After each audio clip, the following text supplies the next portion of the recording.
날마다 저희들에게 풍성한 삶을 주시기를 원하시는 주님,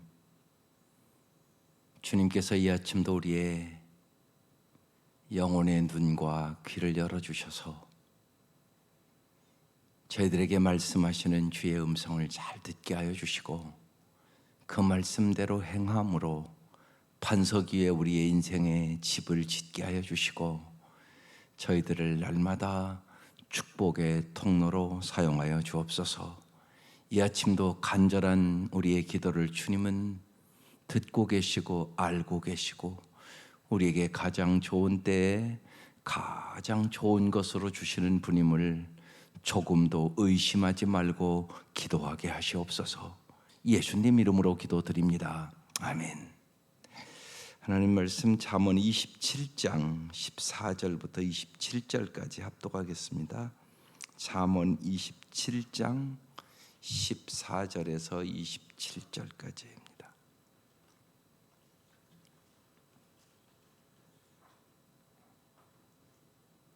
네, 시작. 이른 아침에 큰 소리로 자기 이웃을 축복하면 도리어 저주같이 여기게 되리라. 다투는 여자는 비 오는 날에 이어 떨어지는 물방울이라. 그를 제하기가 바람을 제하는 것 같고 오른손으로 기름을 움키는 것 같으니라. 철이 철을 날카롭게 하는 것 같이 사람이 그의 친구의 얼굴을 빛나게 하느니라. 무화과 나무를 지키는 자는 그 과실을 얻고 자기 주인에게 시중 드는 자는 영화를 얻느니라. 물에 비치면 얼굴이 서로 같은 것 같이 사람의 마음도 서로 비치느니라. 수월과 아바도는 만족함이 없고 사람의 눈도 만족함이 없느니라. 도가니로 은을, 풀무로 금을, 칭찬으로 사람을 단련하느니라. 미련한 자를 곡물과 함께 절구에 넣고 공의로 찌을지라도 그의 미련은 벗겨지지 아니하느니라. 내 양떼의 형편을 부지런히 살피며 내 소떼의 마음을 두라. 대저 재물은 영원히 있지 못하나니 면류관이 어찌 대대에 있으랴. 풀을 벤 후에는 새로 움이 돋나니 산에서 꼴을 거둘 것이니라. 어린 양의 털은 내 옷이 되며 염소는 밭을 사는 갑이 되며, 염소의 젖은 넉넉하여 너와 내 집의 음식이 되며 내 여종의 먹을 것이 되느니라. 아멘. 여러분이 새벽 미명 어떤 마음을 가지고 성전에 오십니까? 날마다 이렇게 생각하고 오시면 행복해요. 하나님 날마다 나를 행복 수업을 시키려고 그러시는구나. 오늘 이 말씀이 행복을 위해서 주는 말씀이에요. 반드시 말씀대로 살면 행복하죠. 행복을 위하여 주신 말씀이라고 신명기에 써놨는데요. 그래서 이 아침 뭐하러 오신다고요? 내가 행복 수업하러 온다. 우리를 정말 풍성하고 행복하게 하기 위하여 주님이 뭐라고 말씀하시나 잘 들어보는 거예요. 14절. 이른 아침에 큰 소리로 자기 이웃을 축복하면 도리어 저주같이 여기게 되리라. 무슨 얘기예요? 뭐든지 때에 맞게 해야죠. 이른 아침에 큰 소리로 자기 이웃을 축복하면 저주같이 여긴단 말이죠. 그러니까 언제나 우리가 어떤 일을 함에 있어서 이게 때에 맞은가 이 생각해야 돼요. 그리고 절제할 줄 알아야 되고요. 특별히 이런 거 있잖아요. 예를 들면 호텔 같은 데 이렇게 가면, 그러니까 특별히 외국 이렇게 여행 가고 그러면 여러 나라 사람들 있잖아요. 근데 한국 성도들이 잘못하는 게 있어요. 그런 얘기를 이렇게 여행을 많이 다니는 분들이 하는데, 거기서 큰 소리로 새벽에 새벽 예배 드리는 거예요. 찬송 막 부르고. 그게 신앙적이라고 생각하세요? 그건 전혀 아닌 거예요, 여러분. 다른 사람에 대한 배려가 없는 거예요. 근데 그걸 신앙적으로 생각하고 그렇게 한다는 거예요. 나 중심적이잖아요, 그건요. 이건 예의가 없는 거예요, 다른 사람들에게. 그래서 언제나 잊지 마셔야 돼요. 상대방을 생각하는 거. 신앙이 자라면 자랄수록 배려심이 넓어지는 거예요. 이게 신앙이 성숙하는 거예요, 여러분. 지난주에도 말씀드렸지만 죄의 핵심이 뭐라고요? 나중심주의. 자기가 주인이 되는 거. 이게 죄의 본질이에요. 그래서 이른 아침에 큰 소리로 축복한다고 해도 이건 저주같이 여긴다. 때에 합당하지 않다는 것이에요. 15절, 다투는 여자는 비 오는 날에 이어 떨어지는 물방울이라 그를 제하기가 바람을 제하는 것 같고 오른손으로 기름을 움키는 것 같으니라. 다투는 여자, 여러분, 바람을 우리가 어떻게 제어할 수 있겠어요? 오른손으로 기름을 집으면 집힙니까? 이렇게 어렵다는 얘기를 하고 있는 거예요. 그럼 어떻게 하면 여러분 안 다투는 여자가 될 수 있을까요? 왜 이렇게 자꾸 다툼이 일어나냐 그러면요, 첫째는 성숙하지 않아서 그런 거고요, 또 생각이 서로 달라서 그런 거잖아요. 그래서 가정마다 다른 생각을 가지고 싸우는 가정이 예상외로 많아요. 부부가 그런 가정도 있고 또 자녀들과의 관계가 어려운 가정들이 참 많아요. 자녀들이 크면 클수록.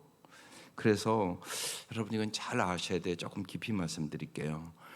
그러니까 관계를 망치는 지름길이 4가지예요. 그러니까 비난하는 거. 서로 비난하면 반드시 모든 관계가 깨져요. 방어하는 거. 그리고 서로 경멸하는 말을 하는 거. 그 다음에 서로 말이 이제 안 통한다고 에이 이제 말도 안 해 담쌓게 하는 거. 이 4가지가 관계를 깨치는 지름길입니다. 비난, 방어, 경멸, 담쌓기. 그럼 이제 이걸 어떻게 해야 되냐? 비난 대신 요청하는 법을 잘 아셔야 돼요.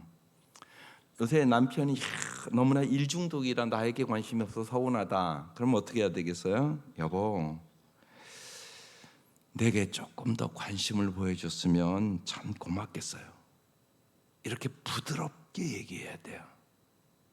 근데 그렇게 하지 않고 딱 비난하는 투로 딱 얘기한다고요.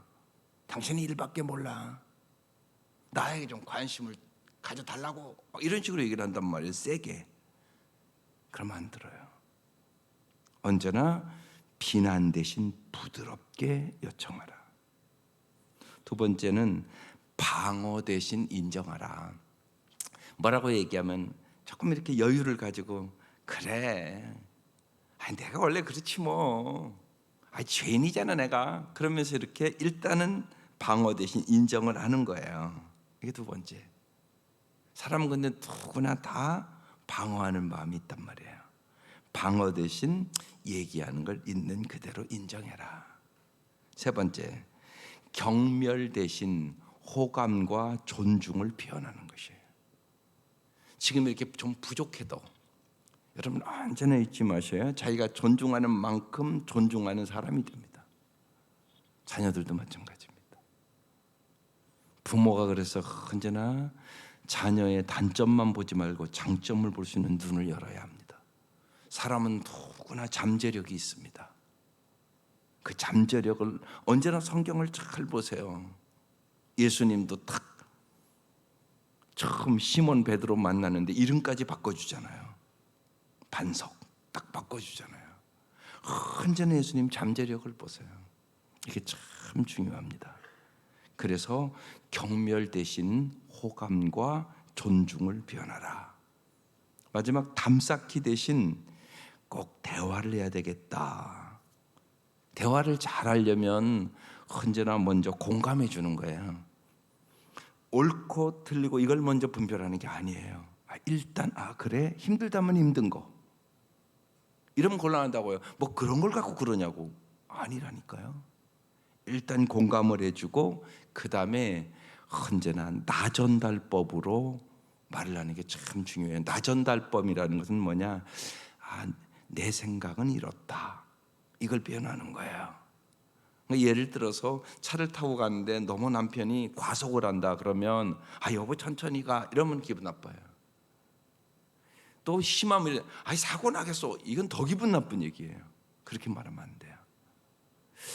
여보 좀 속도가 빨라서 내가 좀 무섭네. 이게 나 전달법. 내 감정만 표현하면 된다는 얘기죠. 상대방을 가르치려고 하거나 상대방을 비난하거나 책망의 말로 하면 안 들어요, 사람이요. 여기 중요한 원리입니다. 삶은 관계예요. 관계가 잘못되면 언제나 다투는 거예요. 다투는 여자는 비 오는 날에 이어떨어지는 물방울과 같다고 오늘 그렇게 표현하고 있어요. 그래서 언제나 부드러운 말투하는 거, 상대방의 장점을 찾아서 말하는 거, 그리고 긍정적이고 언제나 현명한 선택을 하는 거. 그래서 날마다 말씀 듣는 거예요. 제가 그래서 오늘 행복 수업이라고 그런 거예요. 날마다 주님 반드시 말씀을 한단 말이에요. 그래서 말씀을 묵상하며 그 말씀대로 나 자신을 쳐서 복종시키는 훈련을 날마다 하면 그게 습관화되고 행복 습관을 가져야 행복한 삶을 살아갑니다. 반드시 그래요. 이것은 여러분의 자녀들도 잘 교육시켜야 돼요. 반드시 삶은 관계예요. 하나님과의 관계, 자신과의 관계, 이웃과의 관계, 세상과의 관계. 이 관계를 회복시키기 위하여 하나님 우리에게 말씀도 주시고 예수를 이 땅에 보내신 거예요. 17절, 이게 오늘 본문의 제목이에요. 철이 철을 날카롭게 하는 것 같이 사람이 그의 친구의 얼굴을 빛나게 하느니라. 철이 철을 날카롭게 해요. 마찬가지로 이제 사람이 그의 친구의 얼굴을 어떻게 한다고요? 빛나게 한다, 이렇게 써놨어요. 이건 무슨 얘기냐면 함께 일하는 법을 잘 배워야 된다는 얘기예요. 그래서 언제나 요새는 예수를 안 믿는 사람들도 다 알아요. 승승을 추구해야 돼요. 함께 승리하는 법을 배워야 된단 말입니다. 이게 참 중요해요. 세상의 모든 기업도 이제 그건 알아요. 함께 승리하는 법. 이게 철이 철을 날카롭게 하는 것 같이 서로 아주 선한 영향력을 주란 얘기예요. 그러기 위해서 우리가 마음속에 언제나 서로가 꼭 필요하다는 생각을 해야 돼요. 자기가 똑똑하다고 생각하는 사람들은 남을 무시해요. 내가 모든 것이 다 잘한다고 생각하는 사람은 남의 도움을 구하지 않아요. 그런데 그렇게 잘할 수 없어요. 그래서 참 그리스도의 몸이라고 그러잖아요. 그리스도의 몸. 손이 잘하는 거 있지만 손이 못하는 거 있다고요. 손이 볼 수는 없어요. 귀가 잘하는 거 있지만 귀가 볼 수는 없어요. 눈이 잘하는 거 있지만 눈이 들을 수는 없어요. 이게 우리 각 사람이에요. 그러니까 반드시 서로의 은사가 다르고 서로의 경험이 다르고 서로 하나님이 주신 것이 달라요. 그런데 반드시 서로 도와줘야 잘할 수 있어요. 이게 우리의 몸이에요. 이 생각을 언제나 하셔야 돼요. 이게 저 말씀이에요. 철이 철을 날카롭게 하는 것 같이 서로 잘 도와야 날카롭게 되는 것처럼 사람이 서로 잘 도와야 그 친구의 얼굴을 빛나게 하느니라. 참 중요한 원리입니다. 언제나 그거 잊지 마셔야 돼요. 그래서 우리가 다 주님이 주신 은사들이 다 있습니다. 그 은사들을 서로 잘 개발해주고 서로 잘 사용하면 아름다운 공동체를 이루고 아름답게 살아갈 수 있는, 서로 꼭 돕고 아름답게 살아가는 삶을 살아갈 수 있게 되는 것입니다. 귀한 말씀입니다. 이 말씀 무지하게 유명한 말씀이고요. 그래서 꼭 서로가 필요하다, 이 생각을 하셔야 됩니다. 필요 없는 사람은 없습니다. 필요 없으면 하나님이 금방 거둬가시지 왜 내두겠어요? 언제나 잊지 마셔야 됩니다. 여러분의 삶을 언제나 그렇게 보셔야 합니다. 하나님은 전능하신 분이 돼야 모든 것, 우리의 생명도 주님이 오늘 오라고 그러면 가는 거예요. 진짜라고요.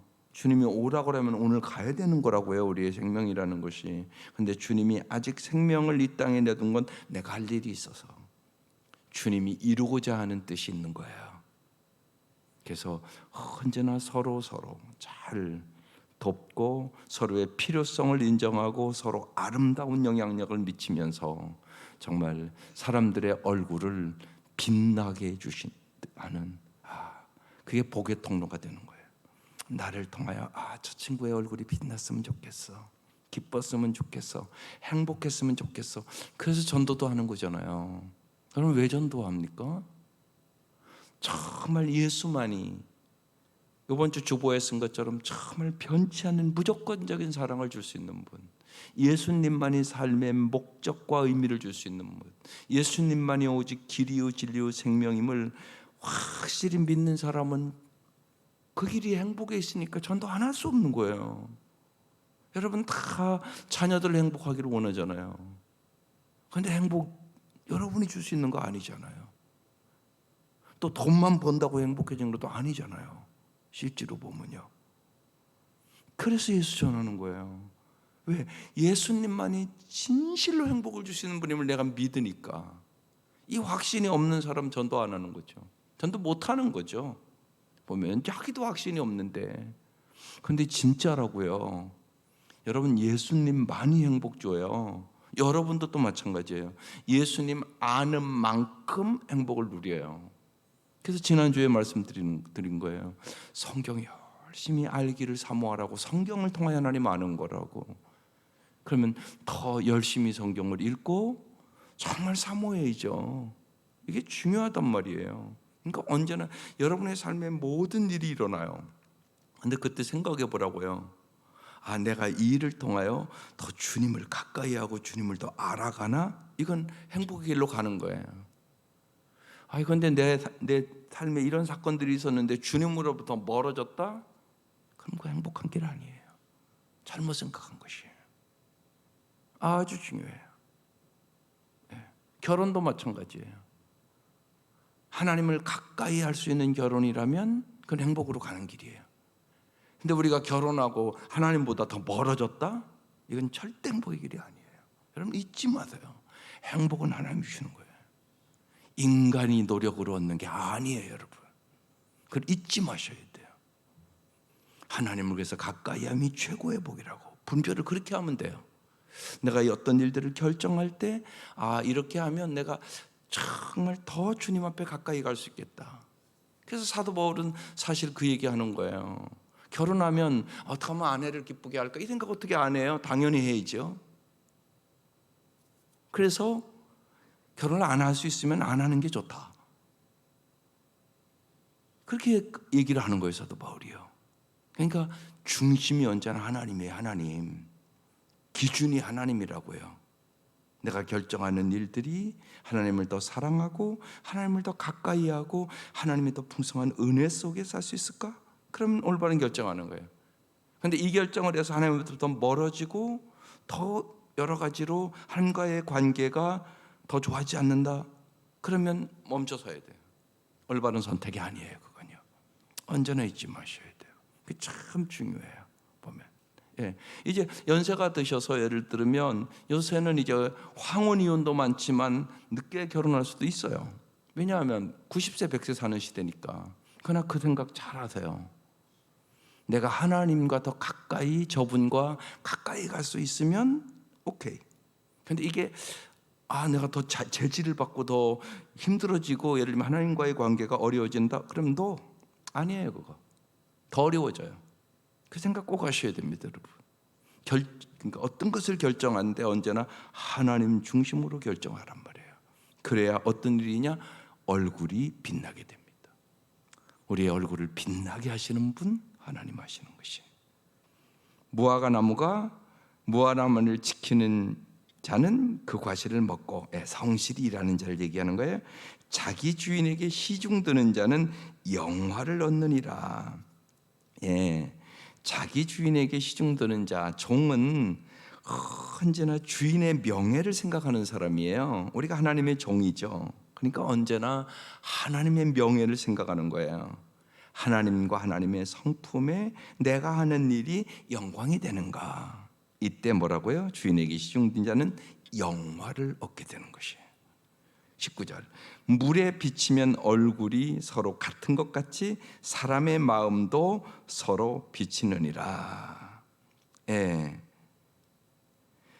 마음, 우리의 마음을 보신 하나님이라고 사무엘상 16장 7절 말씀이 유명한 말씀이에요. 사람은 외모를 보거니와 나 여호와는 중심을 보느니라.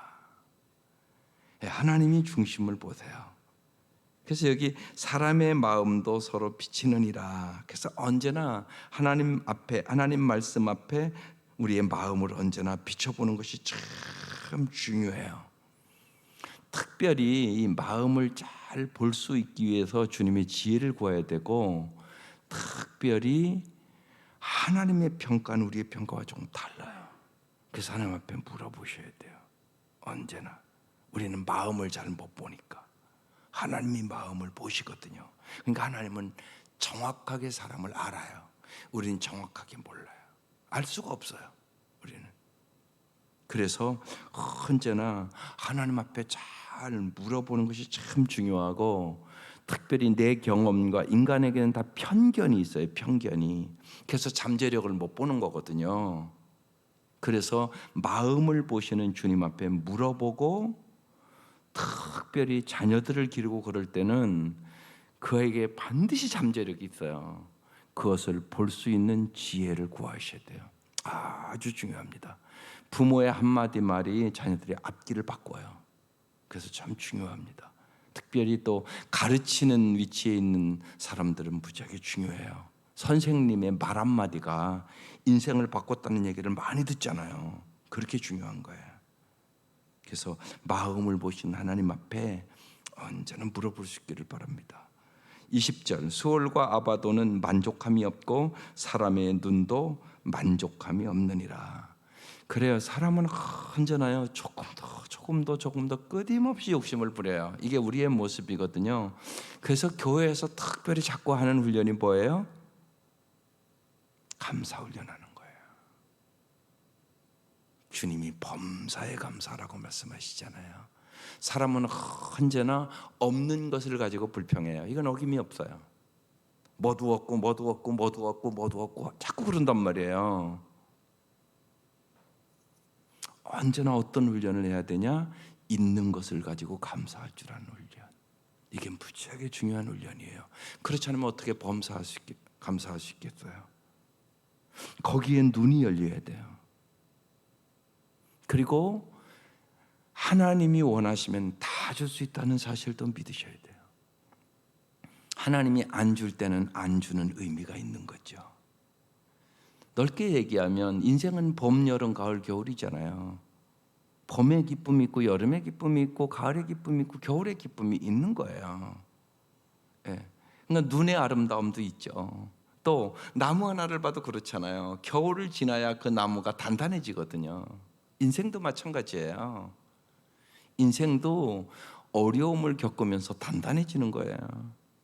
온상에서 자란 식물들은 튼튼할 수 없어요. 마찬가지죠. 인생도 똑같은 것이에요. 그래서 우리는 고난도 유익으로 만들고 감사하는 거죠. 그래서 언제나 잊지 마세요. 아주 중요한 거예요. 감사하는 사람만 행복해요. 그래서 자녀들도 꼭 감사 훈련은 중요한 훈련이에요. 그래서 우리가 신앙생활하면서 감사한다는 건 엄청나게 중요한 훈련 중에 하나예요. 그래서 빌립보서 4장 6절 이하에도 아무것도 염려하지 말고 오직 모든 일에 기도와 간구로 너희 구할 것을 감사함으로 아뢰라, 이렇게 써 있잖아요. 감사가 들어가 있어요. 아주 중요해요. 그런데 인간들은 보세요. 스울과 아바로는 만족함이 없고 사람의 눈도 만족함이 없느니라. 언제나 조금 더 그런다는 거예요. 그래서 거머리가 다고 조금 더 같이 인간이 그런다고 성경이 그렇게 써놓은 거예요. 거머리가 조금 더 빨아먹고 조금 더 그러다가 나중에 배 터져 죽는다는 얘기거든요. 그 얘기가. 인간도 그럴 수 있다고 얘기하는 거예요. 21절, 도가니로 은을, 풀무로 금을, 칭찬으로 사람을 단련하느니라 그랬어요. 이 말씀 무슨 말씀일까요? 칭찬으로 사람을 단련한다? 여기 칭찬을 통해서 많은 것을 드러낸다는 의미예요. 사람 다 칭찬받기를 원하죠. 근데 여기서 이제 중요한 게 있어요. 칭찬을 어떻게 다루어야 할 것인가를 알아야 돼요. 인간의 칭찬이 우리 자신이나 생각을 지배하게 해서는 안 된다는 의미예요. 근데 많은 사람들이 인간의 칭찬에 지배되거든요. 어린아이들은 말할 것도 없죠. 그렇잖아요. 근데 어른도 마찬가지거든요. 깊이 보면. 그래서 칭찬을 다룰 줄 알아야 된다는 얘기예요. 예, 누가 나를 칭찬하면 순수하게 감사함으로 잘 받아들여야 되는데 언제나 내 머릿속에 더 중요한 것은 하나님의 칭찬이라는 사실을 꼭 알아야 돼요. 그래서 사도 바울은 인간들의 평가에 대해서 이렇게 얘기해요. 사람들이 나를 평가하는 것은 지극히 작은 일이다.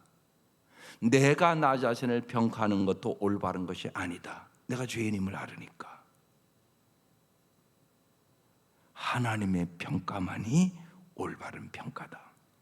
이렇게 성경에 써놨단 말이에요. 고린도서에. 그 생각을 언제나 해야 돼요. 사람의 평가는 언제나 자기 감정대로, 자기 기분대로, 자기 경험대로 바뀔 수가 있어요. 그래서 사람의 칭찬은 올바른 칭찬이 아닐 경우가 많아요. 그래서 감사하게 받는 건데, 감사하게 겸손하게 받는 건데 내 생각 속에서는 언제나 하나님은 뭐라고 평가하실까? 하나님도 나를 칭찬하실까? 이 생각 꼭 해야 돼요. 여기 보세요. 도가 아니로 은을, 풀무로 금을, 찌꺼기가 있다는 얘기예요. 그래서 반드시 풀무에 들어가야만 정금이 나오는 거예요. 그래서 언제나 여러분 칭찬 들어야죠 우리가. 그런데 그때마다 하나님도 나를 진짜 칭찬하실까? 이 생각 꼭 해야 된다는 거예요. 그래서 칭찬으로 사람을 단련하느니라. 찌꺼기가 제거된다는 얘기거든요. 그 다음에 미련한 자를 곡물과 함께 절구에 넣고 공의로 찌을지라도 그 미련은 벗겨지지 아니하니라. 미련함이라는 이 껍데기를 벗는 것이 얼마나 어려운가 말씀하고 있는 거예요. 여러분의 속에 끝까지 포기하지 않는 어리석은 생각이나 습관은 없는지 이 아침 잘 보세요. 사람은 미련해서 잘못 사는 거예요. 그런데 미련함을 이게 벗기기가 이렇게 어렵다고 얘기를 하고 있는 거예요. 하나님이 벗겨주셔야 돼요. 그래서요, 잘 사는 비결, 말씀에 나를 맞추는 거예요. 그게 잘 사는 비결이에요. 그런데 사람은요, 자꾸 자기 생각, 자기 경험, 자기 편견을 갖고 따라가거든요.